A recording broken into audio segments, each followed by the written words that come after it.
भगवती तुलसी। तुलसी से जुड़ी एक कथा बहुत प्रचलित है। श्रीमद् देवी भागवत पुराण में इनके अवतरण की दिव्य लीला कथा लिप बनाई गई है। एक बार शिव ने अपने तेज को समुद्र में फेंक दिया था। उससे एक महातेजस्वी बालक ने जन्म लिया। यह बालक आगे चलकर जलांधर के नाम से पराक्रमी दैत्य राजा बना। इसकी राजधानी का नाम जलांधर नगरी था। दैत्यराज कालनेमी की कन्या वृंदा का विवाह जलांधर से हुआ। जलांधर महाराक्षस था। अपनी सत्ता के मद में चूर उसने माता लक्ष्मी को पाने की कामना से युद्ध किया, परंतु समुद्र से ही उत्पन्न होने के कारण माता लक्ष्मी ने उसे अपने भाई के रूप में स्वीकार किया। वहां से पराजित होकर वह देवी पार्वती को पाने की लालसा से कैलाश पर्वत गया। भगवान देवाधिदेव शिव का ही रूप धर कर माता पार्वती के समीप गया, परंतु माँ ने अपने योग बल से उसे तुरंत पहचान लिया तथा वहां से अंत ध्यान हो गए। देवी पार्वती ने क्रुद्ध होकर सारा वृत्तांत भगवान विष्णु को सुनाया। जलांधर की पत्नी वृंदा अत्यंत पतिव्रता स्त्री थी।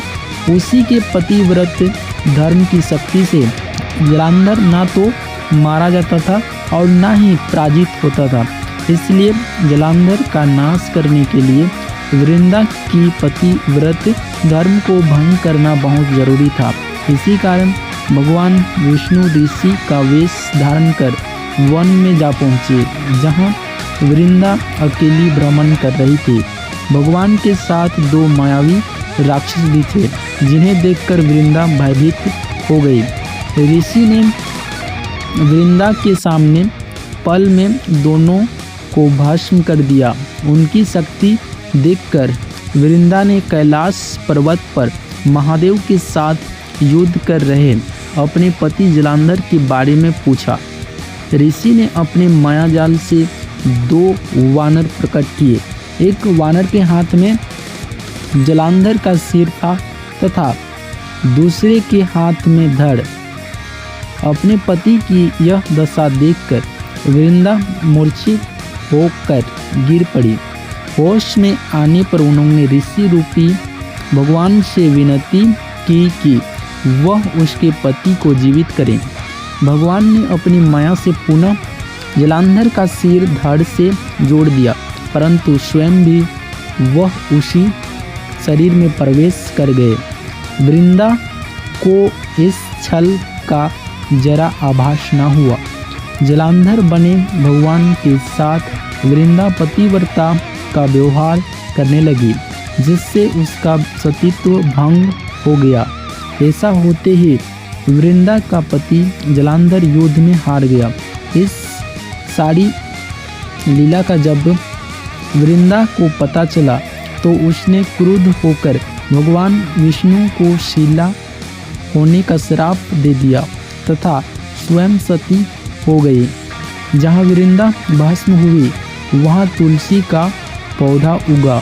भगवान विष्णु ने वृंदा से कहा, हे वृंदा, तुम अपने सतीत्व के कारण मुझे लक्ष्मी से भी अधिक प्रिय हो गई हो।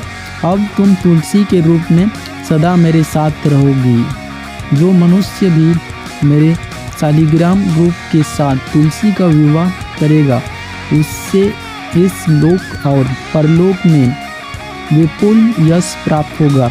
जिस घर में तुलसी होती है वहाँ यम के दूत भी असमय नहीं जा सकते। गंगा व नर्मदा के जल में स्नान तथा तुलसी का पूजन बराबर माना जाता है।